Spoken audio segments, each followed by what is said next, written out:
Saudara, kita percaya kalau kita ada hari ini semua karena anugerah Tuhan, amin. Mari langsung saja kita buka bersama Pengkhotbah pasal yang ke-11 ayat yang ke-8. Kita percaya bahwa firman Tuhan menjadi teguran, nasihat dan juga penuntun hidup kita, ya. Pengkhotbah pasal yang ke-11 ayat yang ke-8. Firman Tuhan berkata, sudah ada, kita baca bersama. 1, 2, 3. Oleh sebab itu, jikalau orang panjang umurnya, biarlah ia bersukacita di dalamnya. Tetapi hendaklah ia ingat akan hari-hari yang gelap, karena banyak jumlahnya. Segala sesuatu yang datang adalah kesia-siaan.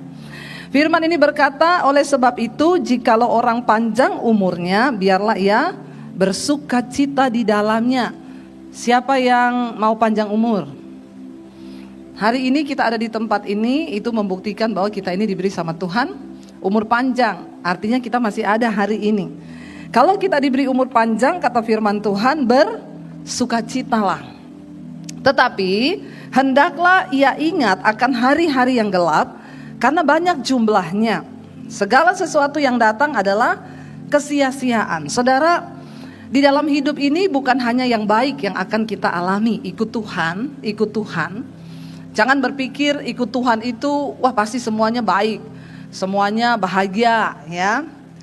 Alkitab berkata, barang siapa yang sungguh-sungguh mau hidup beribadah kepada Kristus Yesus, maka dia akan menderita.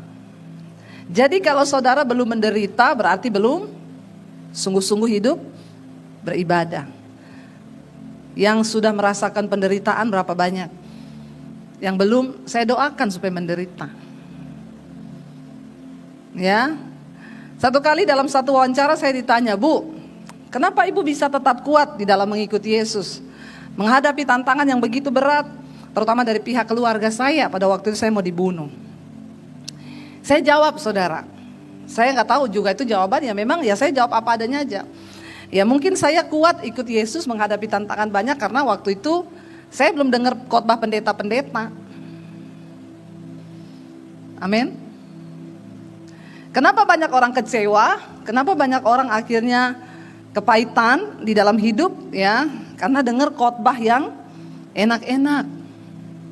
Ikut Yesus nggak ada masalah, ikut Yesus pokoknya semua selesai. Ingatlah akan hari-hari yang gelap, karena banyak jumlahnya. Ini hidup, kita nggak bisa pegang kendali di dalam hidup kita. Kita mau yang baik yang datang, kita mau yang baik yang terjadi. Tapi kalau Tuhan izinkan yang tidak baik terjadi, ingat Alkitab sudah tulis itu. Apalagi yang namanya kematian. Hari yang gelap itu satu saat akan datang kepada kita. Makanya ingat, jangan terbuai hidup ini.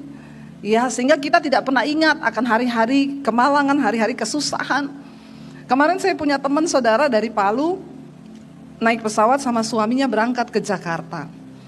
Tujuannya apa? Mau liburan sama anak-anak di Bandung dan di Jakarta, karena anak-anaknya di Bandung dan di Jakarta. Semua baik, sehat, suaminya nggak ada apa-apa. Begitu turun landing di Soekarno-Hatta, lagi nunggu bagasi, istrinya bilang, saya kebelet pipis, saya ke toilet dulu ya, kamu yang nungguin bagasinya. Istrinya balik dari toilet, cari suaminya udah nggak ada. Tiba-tiba dia lihat orang berkerumun-kerumun, hatinya deg-degan, dia datang ke situ, ternyata benar suaminya udah jatuh dan meninggal di situ, saudara. Tidak ada, saya tanya, Bu, nggak ada firasat, nggak ada tanda-tanda? Enggak, Bu, sehat, Bu. Datang ke Jakarta, niatnya mau ke Bandung liburan sama anak-anak. Ternyata ke Jakarta datang untuk mati. Siapa yang menyangka itu bisa terjadi? Dia terpukul sekali, terpukul. Ya iya, orang niatnya datang mau liburan. Ini yang Alkitab bilang, di dalam hidup ini akan banyak hari-hari yang gelap, jumlahnya banyak. Mari sebagai orang percaya, kita punya keyakinan iman mengikut Tuhan itu bukan cuma soal pergumulan kita dijawab, kita mengalami mujizat, bukan cuma itu. Saya bilang kepada seseorang yang, Bu, kenapa ya saya ini dalam pekerjaan masalah terus, saya bilang, Tuhan tidak terlalu tertarik memberkati engkau, tetapi dia lebih tertarik membentuk hidupmu dan membentuk sikap hatimu menjadi sama dengan yang dia mau. Amin. Berkat itu akan mengikuti waktu hidup kita ini seturut dengan kehendak Tuhan. Ya kalau istrinya bilang, kalau saya tahu suami saya mau mati, apakah dia mau ke toilet saudara hari itu? Enggak, dia mau pasti tunggu suaminya. Tapi inilah hidup, kita gak bisa pegang kendali. Karena itu apa yang harus kita lakukan di dalam hidup ini saudara? Yakobus pasal yang keempat, mulai ayat yang ke-13, firman Tuhan berkata begini. Yakobus pasal yang keempat, ayat yang ke-13, firman Tuhan berkata, supaya kita bisa baca sama-sama. Jadi lain ya kalau kita bisa membaca Alkitab bersama, bukan cuma saya yang baca. Yuk, Yakobus pasal yang keempat ayat 13 mulai, firman Tuhan berkata, baca bersama. Jadi sekarang, hai kamu yang berkata, hari ini atau besok kami akan berangkat ke kota Anu, dan di sana kami akan tinggal setahun dan berdagang serta mendapat untung. Saudara perhatikan, ini berbicara tentang perencanaan. Di dalam hidup kita semua harus punya perencanaan. Gak boleh hidup tanpa perencanaan, itu namanya sembrono, sembarangan.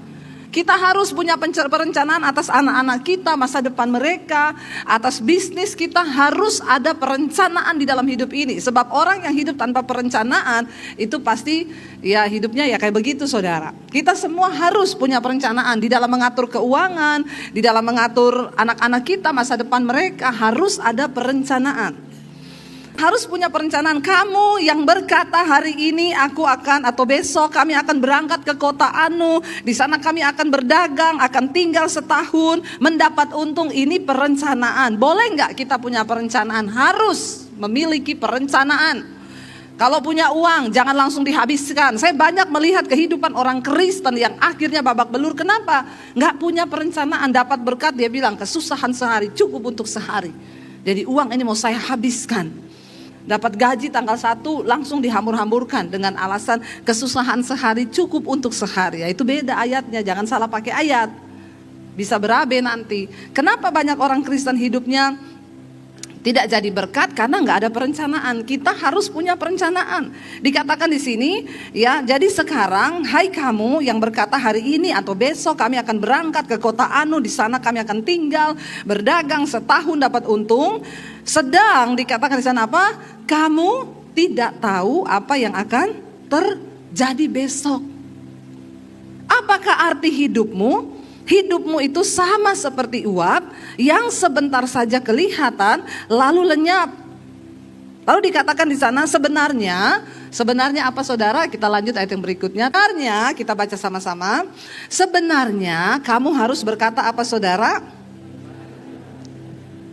Kami akan hidup, dan kita harus selalu berkata kalau Tuhan berkenan, kalau Tuhan menghendaki. Oke, kita punya perencanaan, tetapi jangan pernah lupa untuk melibatkan Tuhan di dalam setiap rencana hidup kita. Kenapa kita harus melibatkan Tuhan? Ayat ini berkata, karena kamu tidak tahu apa yang akan terjadi besok. Bahkan 5 menit ke depan tidak ada satu orang pun dari antara kita yang tahu apa yang akan terjadi dengan hidup kita. Coba saudara, teman saya tuh bayangkan loh, mau ke Jakarta, udah landing, udah enak, di airport meninggal suaminya. Ini loh yang ayat dibilang. Tapi saya bersyukur ya, karena kami kalau ke Palu selalu didampingi oleh teman saya ini, saudara suami istri. Saya pernah tanya sama suaminya terakhir ketemu, kita makan duren lalu ngobrol-ngobrol cerita soal kehidupan saudara. Lalu saya tanya sama bapak itu, Pak, bapak udah siap mati belum? Dia jawab sama saya, kalau mati siap bu, yang gak siap itu setengah mati. Terus saya tanya maksudnya, ya saya kalau Tuhan mau panggil mati-mati aja gitu, jangan dibikin setengah mati.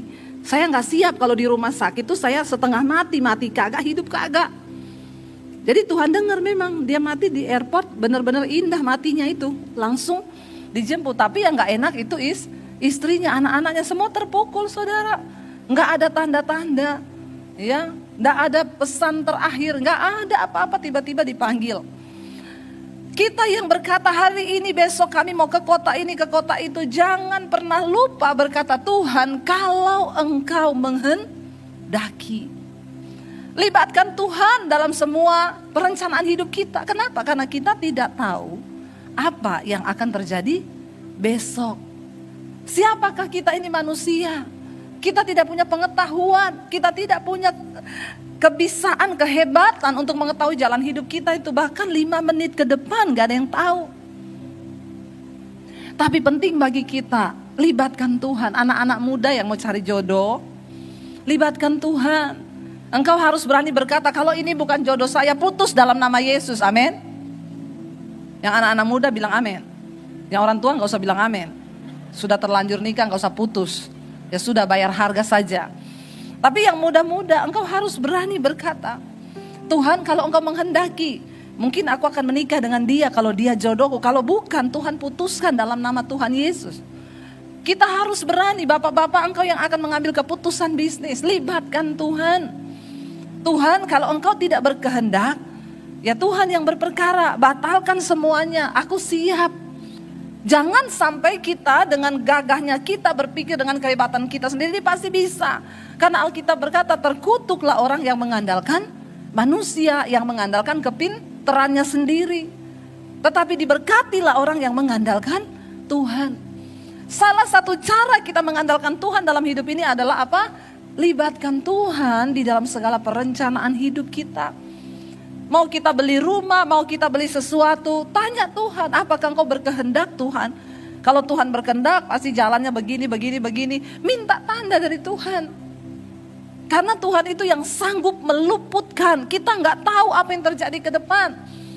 Saya ingat waktu kita beli rumah di Jakarta, saudara, saya dengan suami, kita cari-cari rumah waktu itu. Lalu kita ketemu satu rumah, rasanya kita srek, saudara. Saya juga srek rasanya. Akhirnya kita bicara gini, oke ya, berarti kita sepakat, iya besok kita nanti ketemu, nanti ke notaris. Tapi saya tuh enggak sejahtera, kami sama suami pokoknya Tuhan kalau kita, ini bukan dari Tuhan, bikin kita tuh enggak sejahtera. Ya akhirnya sampai besoknya itu kita sudah mau ketemu di depan notaris untuk bayar DP. Tiba-tiba jam 2 malam suami saya kebangun, saudara. Dia kebangun, saya juga kebangun. Waktu kebangun dua-dua lihat-lihatan, suami saya bilang gini, Say, aku tuh besok gak sejahtera loh, kita udah mau bayar DP rumah itu. Kenapa? Dia bilang, ya pokoknya gak tahu ya, gak sejahtera. Saya juga bilang, iya ya, kayaknya kita belum sejahtera ya. Ya udah kita berdoa yuk. Di situ saudara, Tuhan itu mengajari saya. Alkitab bilang Tuhan mengajari kita bahkan di atas tempat tidur kita bagi orang-orang yang mengandalkan Dia. Di situ Tuhan ajarkan kepada saya, besok kamu ketemu orang itu, sebelum ke notaris kamu telepon dulu itu agent propertinya, bilang kesanggupan kamu bayar gini. Kalau dia setuju jalan, kalau dia tidak setuju batal di tengah jalan. Dan akhirnya saya, yang Tuhan ajarkan tuh saya kasih tahu ke agent propertinya, nanti kami sistem pembayarannya seperti ini. Oh nggak bisa Bu, saya bilang itu nanti kan pengurusan di notaris juga itu tidak langsung selesai loh, itu lama 6 bulan untuk surat jadi. Oh enggak Bu, kalau di tempat kami itu cuma 3 bulan. Tapi saya pegang apa yang Tuhan ajarkan, dalam waktu 6 bulan minta waktu. Dia enggak mau, oh enggak bisa Bu, oh kalau gitu saya bilang kita batal.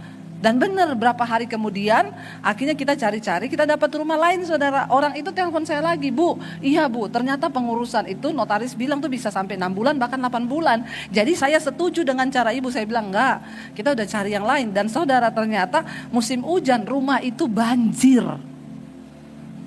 Itu cara Tuhan meluputkan. Makanya saya berkata, ya kita kan tidak tahu apa yang di depan kita. Kita nggak pernah tahu apa yang terjadi di dalam usaha, bisnis, apapun yang kita lakukan. Karena itu ayat ini berkata punya perencanaan harus. Tetapi jangan lupa berkata Tuhan, kalau engkau menghendaki. Banyak dari kita yang bertindak dengan kehebatan kita, pikiran kita, sudah pasti ini yang terbaik. Kita tidak punya cukup pengetahuan dan hikmat. Karena itu kita harus mengandalkan Tuhan dalam segala hal. Bapak-bapak engkau yang berbisnis, selalu ajak istrimu bicara. Berdua, gandeng tangan, libatkan istri. Karena istri itu Tuhan taruh di tempat sampingmu untuk menjadi penolong. Jangan bertindak sendiri. Waktu kita dan istri, suami istri sepakat, kita sama-sama berdoa, Tuhan itu pasti menjawab dan itu yang terbaik. Tapi yang saya dapat tuh banyak suami memutuskan sendiri, tidak pernah menghargai istri. Kamu ngertinya di dapur aja, pokoknya ngeliwet. Nggak boleh. Istrimu itu kawan pewaris kerajaan Allah yang Tuhan tempatkan di sampingmu. Jangan bertindak sendiri, ajak istri, libatkan istri dalam setiap keputusan. Lalu berdoa bersama-sama, bergandeng tangan di dalam segala hal. Di dalam bisnismu, di dalam apapun yang kau mau putuskan, libatkan. Kenapa? Karena kita nggak tahu apa yang akan terjadi besok.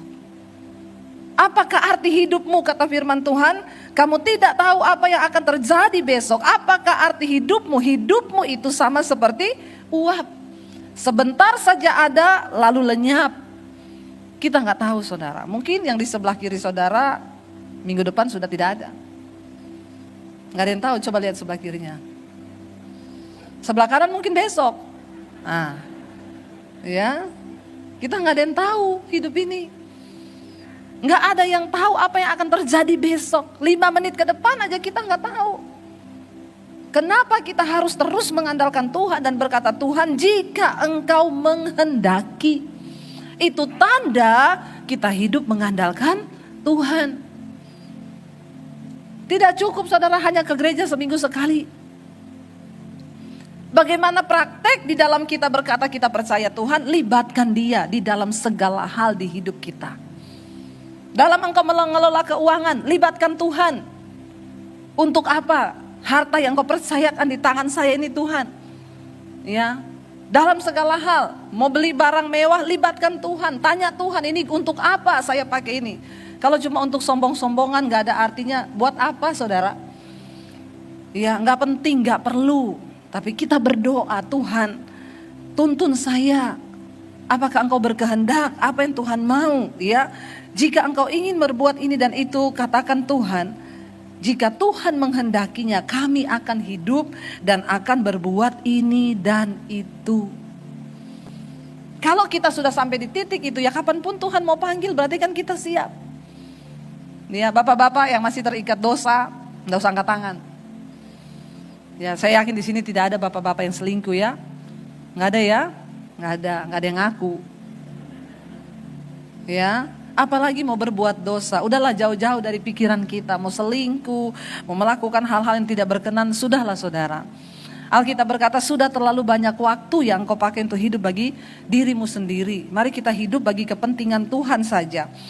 Tetapi sekarang dikatakan di sana ayat yang berikutnya, tetapi sekarang kamu memegahkan diri dalam congkakmu, dan semua kemegahan yang demikian adalah salah. Jadi jika seorang tahu bagaimana ia harus berbuat baik tetapi ia tidak melakukannya, ia berdosa. Hari-hari ini banyak orang yang menyebut dirinya Kristen tetapi congkak, sombong. Dari mana kita bisa tahu kesombongan itu?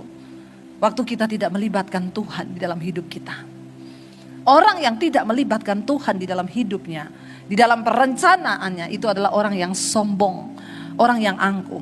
Orang sombong bisa gak mendapatkan apa yang dia mau? Bisa, dan sangat bisa. Tetapi sesuatu yang dibangun di atas dasar kesombongan tidak akan bertahan lama. Seorang raja di Alkitab, di Israel, ya, ini kisahnya tidak jarang dibahas saudara. Kita lihat bersama dalam 1 Raja-Raja pasal yang ke-16. Ya, ada seorang raja yang pernah memerintah di Israel bernama Simri. Ya, siapa Simri ini? Dia adalah seorang raja, dia adalah seorang panglima saat itu perang, tetapi akhirnya dia membunuh Raja Ela yang memerintah di Tirsa pada saat itu. Saat Raja Ela mabuk-mabukan, ya, lalu dia membunuh Raja Ela. Dia bunuh dan seluruh keluarganya, bahkan semua pengikutnya dia bunuh. Lalu Simri ini mengangkat dirinya menjadi raja dengan kekuatannya dan kesombongannya. Ya, dan apa yang terjadi? Kita baca 1 Raja-Raja 16 ayat yang ke-8 saudara.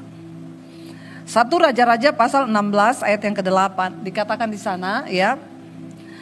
1 Raja-Raja 16 ayat 8, dalam tahun ke-26 zaman Asa Raja Yehuda, Ela anak Baesa menjadi raja atas Israel di Tirsa. Ia memerintah 2 tahun lamanya. Simri pegawainya yang menjadi panglima atas setengah dari pasukan kereta mengadakan persepakatan melawan raja. Ketika ia minum-minum sampai mabuk di Tirsa, di rumah Asa yang menjadi kepala istana di Tirsa, ayat 10, datanglah Simri lalu membunuh dia dalam tahun ke-27 zaman Raja Asa Raja Yehuda. Dan ia menjadi raja menggantikan dia. Jadi Simri membunuh Raja Ela, lalu dia mengangkat dirinya menjadi raja. Dia berhasil, ya, dengan kesombongan, kelicikan, semua rencananya itu terjadi. Tetapi saudara, ayat yang ke-11 berkata, pada waktu ia menjadi raja itu, segera sesudah ia duduk di atas tahtanya, ia membunuh seluruh keluarga Baesa. Bahkan bukan cuma Raja Ela, seluruh keluarganya itu dibunuh, saudara. Tak ada satupun, ya, tidak ada seorang laki-laki pun daripadanya yang ditinggalkannya hidup. Juga kaumnya dan teman-temannya. Demikianlah, ya, dikatakan di sana, Simri memunahkan seluruh keluarga Baesa sesuai dengan firman Tuhan yang diucapkannya kepada Baesa dengan perantara Nabi Yehu. Ayat yang ke-13, oleh karena segala dosa yang telah dilakukan Baesa dan Ela anaknya yang mengakibatkan orang Israel berdosa pula, sehingga mereka menimbulkan sakit hati Tuhan Allah Israel dengan dewa-dewa kesia-siaan mereka. Ya, selebihnya riwayat Ela dan segala yang dilakukannya itu, bukankah semua itu tertulis dalam kitab sejarah raja-raja Israel? Tapi ayat 15 kita lihat, saudara, sesuatu yang dibangun dengan kesombongan tanpa melibatkan Tuhan. Ayat 15, dalam tahun ke-20 zaman Asa, Raja Yehuda, Simri menjadi raja. Ia memerintah berapa lama, saudara? Cuma berapa lama? 7 hari lamanya. Dia memerintah 7 hari lamanya di Tirsa. Lalu di sana dikatakan sedang rakyat berkemah mengepung Gibeton yang termasuk wilayah orang Filistin. Setelah rakyat yang berkemah itu mendengar orang mengatakan Simri telah mengadakan persepakatan dan ia pun telah membunuh raja. Maka pada hari itu juga di tempat perkemahan seluruh Israel menobatkan Omri, panglima tentara, menjadi raja atas Israel. Ya, mereka tidak terima, akhirnya mereka melantik Omri, panglima, menjadi raja atas Israel. Kemudian Omri dengan seluruh Israel maju dari Gibeton dan mereka akan mengepung Tirsa, mengepung raja Simri. Apa yang terjadi? Ayat 17, ketika Omri dan seluruh Israel maju dari Gibeton dan mengepung Tirsa, segera sesudah Simri melihat bahwa kota itu telah direbut, masuklah ia ke dalam puri istana raja, lalu membakar istana raja itu sedang ia sendiri berada di dalamnya. Dan ia mati oleh karena dosa-dosa yang dilakukannya dengan melakukan apa yang jahat di mata Tuhan, serta hidup menurut tingkah laku Yerobeam dan menurut dosa Yerobeam yang mengakibatkan orang Israel berdosa pula. Selebihnya dari riwayat Simri dan persepakatan yang diadakannya, bukankah semuanya itu tertulis dalam kitab sejarah raja-raja Israel? Kita lihat di sini, saudara. Sangat berbahaya ketika kita membangun sesuatu tanpa melibatkan Tuhan. Hari-hari ini banyak orang dengan kesombongan, ya, dengan, ya, firman Tuhan berkata tadi kita sudah baca, ya, lihat dengan congkakmu engkau memegahkan diri. Kita mengatur segala sesuatu di hidup kita karena kita pikir kita bisa. Simri berhasil mendapatkan apa yang dia mau dengan kekuatannya, dengan kesombongannya, dengan keangkuhannya. Dia berhasil membunuh dan menyingkirkan Raja Ela dan seluruh pasukannya. Tetapi sesuatu yang dibangun dengan kesombongan tidak akan bertahan lama. Cuma 7 hari. Dan apa yang terjadi? Simri akhirnya bunuh diri dengan membakar seluruh istana dan keluarganya, mati semuanya. Kita berdoa, saudara. Kita tidak pernah tahu hidup ini ke depan apa yang akan terjadi. Tapi Alkitab tidak pernah salah berkata, diberkatilah orang yang mengandalkan Tuhan.